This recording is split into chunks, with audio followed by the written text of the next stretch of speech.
Shalom, family. Good to see you all here. Hope you're doing well. Man, it is raining cats and dogs out here where I am. Puddles are everywhere. I had to run out there because of the heavy showers. UPS is coming to my house to pick everything. And y'all, I had to literally there and get everything off the porch because I don't want, any of the packages soaking wet. So they're going to knock. But I just wanted to let you know the sale is still on. You have today and tomorrow to still get 45% off of the entire store. That's Etsy, Shopify, and TikTok Shop. So, y'all, let's talk about it. Now, we know America had their 250th year anniversary. And one thing I did tell y'all in my last live is Donald Trump excluded us completely from the history. When you looked at those tents, people were showing videos of what was inside the tents, and it was just lily white. You would think we didn't even exist in America. So it's exactly what Donald Trump wants. Remember, every time he spoke about I would think with white kids, oh, they're not fair to the white kids. First of all, these white kids barely know history to have that kind of concern, Donald Trump. No, it's the adults like you. So it was pretty much a white nationalist, MAGA, Donald Trump and his buddies display. That's what it was. So he wants the white man highlighted all across America in the history. And that's why he wanted to remove every trace of history pertaining to slavery and even our heroes. He don't want any melanated heroes spoken about ever. Just white men. That's what he wants. So y'all, the irony is this anniversary did not turn out the way they thought it was. In fact, the Most High went above and beyond. He even ruined it at the last 11th hour.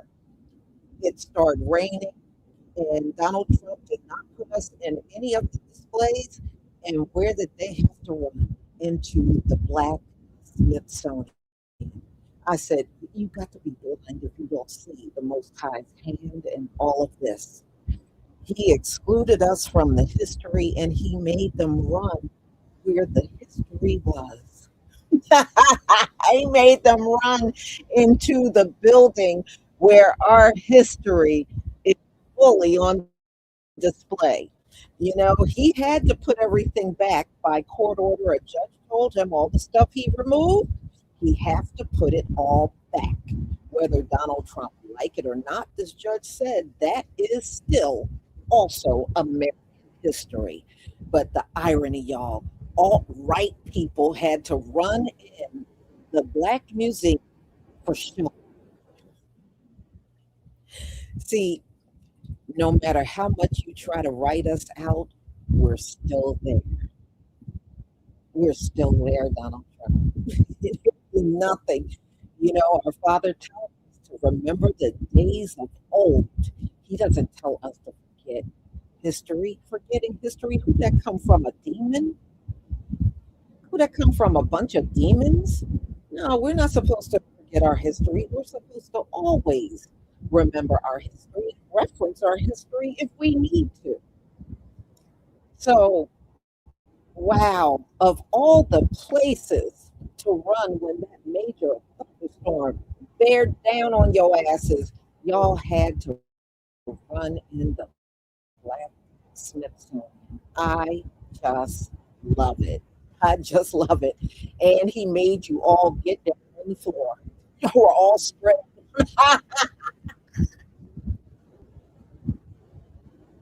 Y'all were all spread out all across the floor in the Black Smithsonian. See, what you thought was beneath you, he's showing you it ain't beneath you at all. Y'all were all spread out all over the damn floor.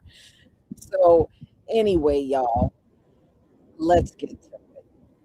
So, we know this weekend he messed up everything. He messed up fair. He messed up the actual ceremony. Donald Trump could not speak because of the storm. When that storm hit, Donald Trump was supposed to give his speech. He could not give his speech.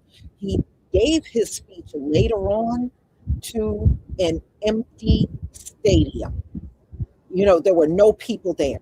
He ended up giving his speech to empty seats because by the time the rain stopped, everybody already left. So he did give his speech. He waited until the rain stopped, but the seats were empty. And they did not get to do the fireworks like they wanted to, but that was in many locations. Here in New Jersey, they had to call off the fireworks.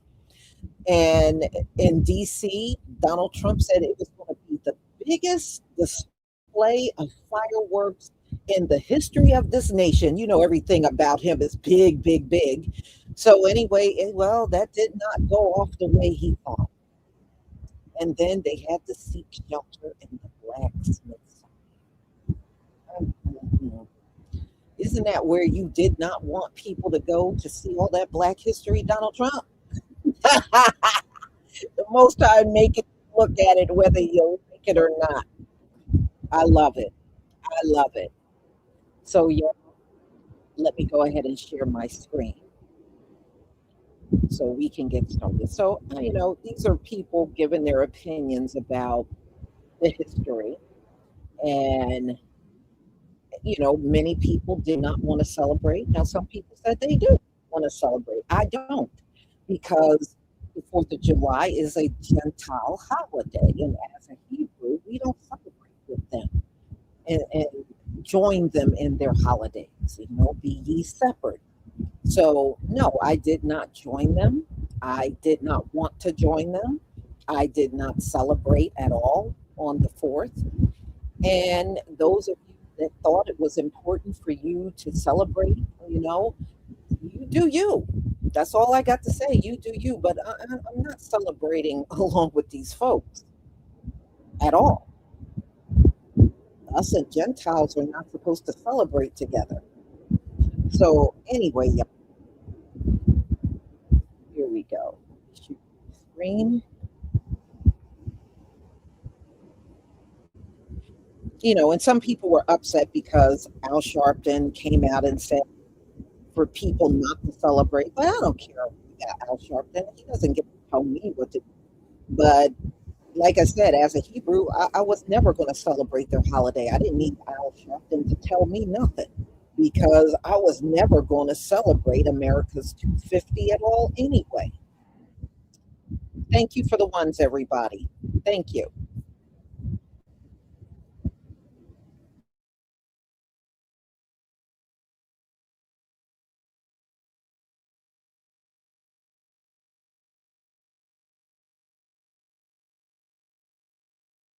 I'm not feeling very proud today. I'm not feeling very proud today. I'm not proud of a country 250 years old that still clings to the sins of its ancient past. I'm not proud of a country that tries to whitewash its history from July 4th to January 6th. I'm not proud of a country still building monuments to the traitors of the 19th century while pardoning the crimes of the insurrectionists of the 21st. I'm not proud of a country that celebrates a document signed by 56 white men who claim that all men are created equal, but refuses to teach its children that 41 of those men enslaved my ancestors. I'm not proud of a country whose highest court protects a president from the Constitution instead of protecting the Constitution from a president. I'm not proud of a country with a Congress that watches the president break the law and hands him the pen. I'm not proud of a country that deports Black people from Haiti and welcomes white ones from South Africa. I'm not proud of a country that gives billions to the richest man on earth while it cuts food for hungry children. I'm not proud of a country that forgives a white president for his crimes but forced a law-abiding Black one to show his papers. I'm not proud of a country where millions of my fellow Americans chose whiteness, corruption, and chaos over country.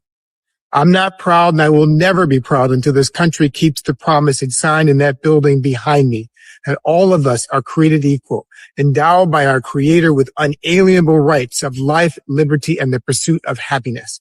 That whenever any form of government becomes destructive of these ends, it is the right of the people to alter or abolish it.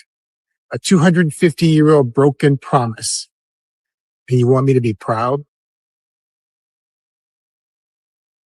Trump is America's downfall, and you will have no one to blame but your pathetic need to be racist. God forbid you had to live on an equal playing field with everyone else without colonizing other people's countries. But back to Trump the chump, the most unqualified president in history, with 34 felony counts, a conviction that should have been disqualifying in any functioning democracy. And yet the man convicted sits in the most powerful office on earth, untouched by the consequence that follows any other felon, because of no other reason than the fact that he is an uneducated, racist white man who gave all the other racist white folks their country back because they lost it at some point, which is what they want us to believe, even though they've been in power this whole time.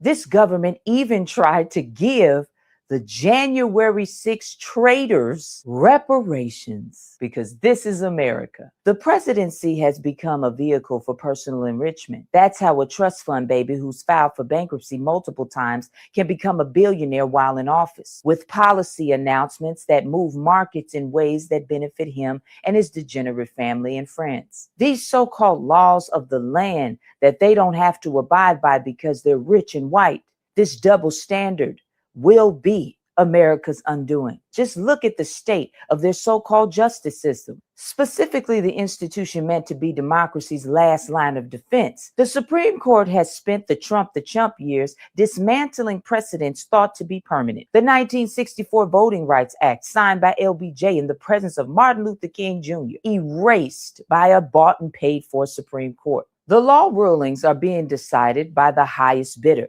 And surprise, surprise, all the billionaires controlling this country, like the oligarchs that they are also Trump's biggest donors.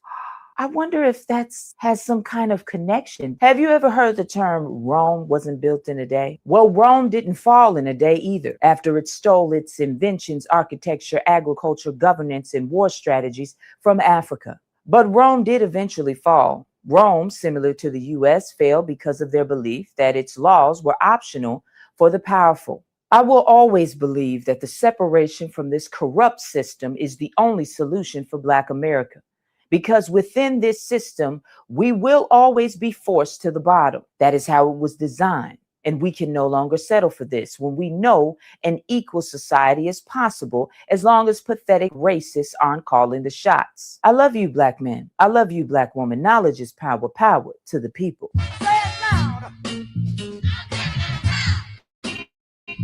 White people are not safe in the countries that they built. I'm going to stop you right now. To say that white men built this country is to ignore history, and it's also insulting to the memory of those who didn't just build America, but who were literally forced to build it without being able to enjoy it. Because you fail to see that the United States was built not only by settlers and free workers, but also, and maybe mostly, by massive amounts of coerced labor. First slavery, and later various forms of prison labor. By 1860, the United States had 4 million enslaved people, human beings whose families were separated, whose children were sold, and who were forced to work for free. That is 12.6% of the entire population of the United States, who produced 13% of the country's GDP. That translates to 7 billion labor hours per year. At $15 an hour, that's $108 billion in wages, unpaid. And if you think that has changed, think again, because the 14th Amendment didn't end slavery. In many cases, it just transformed it into convict labor, with prisons leasing convicts out to businesses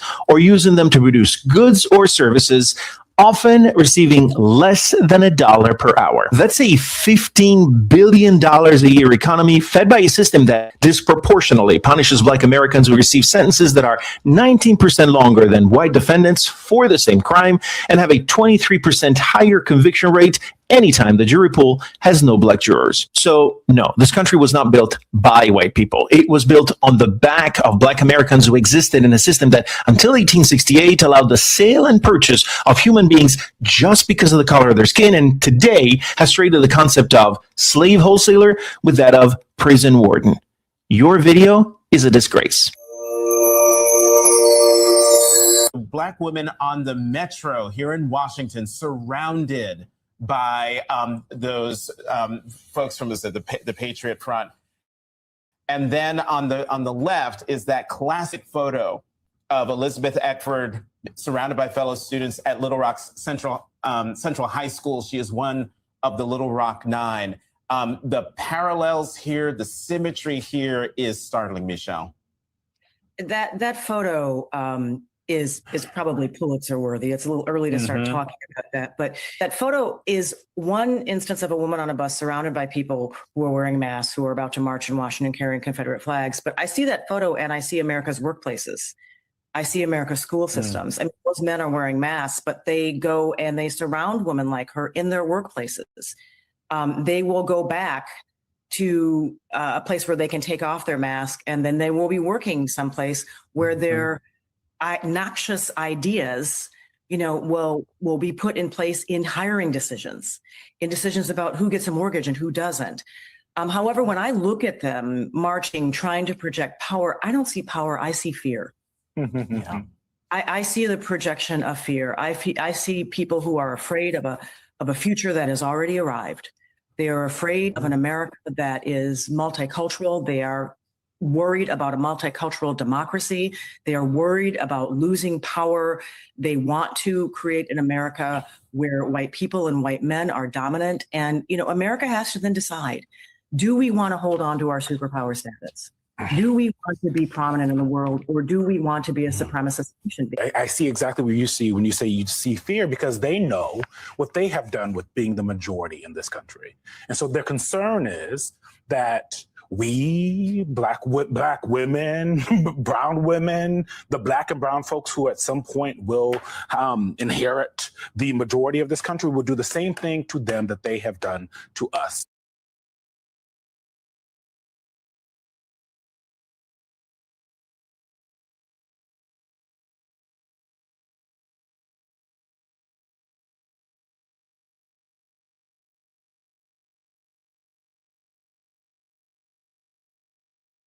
Metro here in Washington, surrounded by those folks from the Patriot Front. And then on the left is that classic photo of Elizabeth Eckford surrounded by fellow students.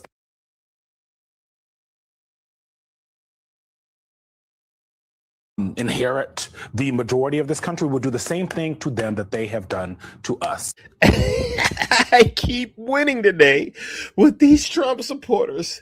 Listen to this story about how Secret Service is about to start gassing the Trump supporters, and there's stampedes, and they have to go to the African American Museum for shelter, only in America. I'm on the National Mall for President Trump's Salute to America for America 250. I was so excited to get a ticket. Everything's going great. And then this huge storm's coming in, and they told everybody to evacuate. But nobody knew what that meant, because we're like, how do you evacuate a mall? What? And so nobody really did it. We all kind of just hung out, and it's not raining yet, so nobody really understood what's going on. And then a bunch of really psycho people, my fellow citizens, started running to the seats, crazy, as if they were running away from something, which was my first instinct about the whole situation. I'm eating potato chips that somebody left half empty because I'm not hungry. So when that happened, it really freaked out the Secret Service, and they're behind me, so I'm going to keep walking. I'm told by a law enforcement official that they're going to start gassing people because people got trampled. Gassing people? Getting trampled? It looked like it was going to happen, and it did happen. And anyway, so then they got really forceful about the evacuation situation, and we're really yelling at people to get out of here. So I'm getting out of here because they're mad, and I really don't know what to do, because they've given us some government buildings to go to, African American Museum, which Oh my God! Now you need an African American museum. I can't take all this wing. is a couple blocks that way, or the Reagan Building, which is a couple blocks that way. I know. I'm on my way out. Yep. Okay. So I got to actually just get out of the perimeter right now, and As long as you're behind the fence, you should be fine. behind the fence, I'll keep going. Thank you. Okay. I will report back. I have some really cool video I took today of the flyover that's starting. I really think we'll get back to this.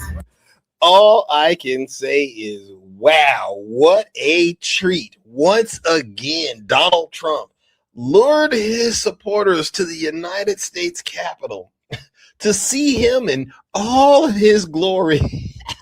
It's almost like a January 6th event, but in a way, with more balloons. More balloons and fireworks, say Donald Trump. If you believe in God, then you must take it as a sign from God that the far-right white nationalist group, Patriot Front, that was marching in D.C. yesterday was forced, due to severe weather, to take shelter in an African-American museum. If you believe in God, then you must believe that God did that shit on purpose. Now, if only someone in that group knew how to read, they might learn something.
I'm loving it. I'm loving looking at them all spread out all over the floor. Yes. Yes. So that was the Most High showing you, although y'all looked at history all day that was whitewashed, he brought reality to you by bringing you in that building and throwing you down on that floor. So anyway, y'all, a lot of people see a lot of symbolism and judgment in this whole thing. Donald Trump could have put them in other buildings if that's what he wanted to do, but he put them in this building. And these folks thought they were going to watch the fireworks. And what happened was Donald Trump was supposed to give his speech, and then the fireworks were going to happen. Well, since it didn't turn out that way, when the storm finally moved out, the people left. They left. Wow. Can you imagine that? You reach your 250-year anniversary and the entire thing from start to finish got ruined. And all it took was some weather from the Most High. That's all it took. That's all it took. So y'all, I'm going to go ahead and conclude. Thank you so much for being here. I deeply appreciate it. Thank you. And look, this just goes to show you, if you did not believe the judgment was on these people, maybe this past week, maybe you should look over it again to see everything that happened this entire week leading up to the 4th of July, and even everything that happened on the 4th of July with these people passing out from the temperatures and everything. And I think if you just review this one thing. If you didn't believe it before, you probably would definitely believe it now. All praises to the Most High Yah. All right, y'all, I'll be back at 1:45. We're going to talk about the toilet shortage in Nigeria. And it gets even worse. Wait until you see, even though there are some facilities around, do you know Nigerians do not believe in using toilet paper? Even if there's a toilet there, they don't believe in using toilet paper. And you'll see what I mean when we get to it. So, y'all have a wonderful, wonderful afternoon. And I will see you at 1:45. Shalom, family.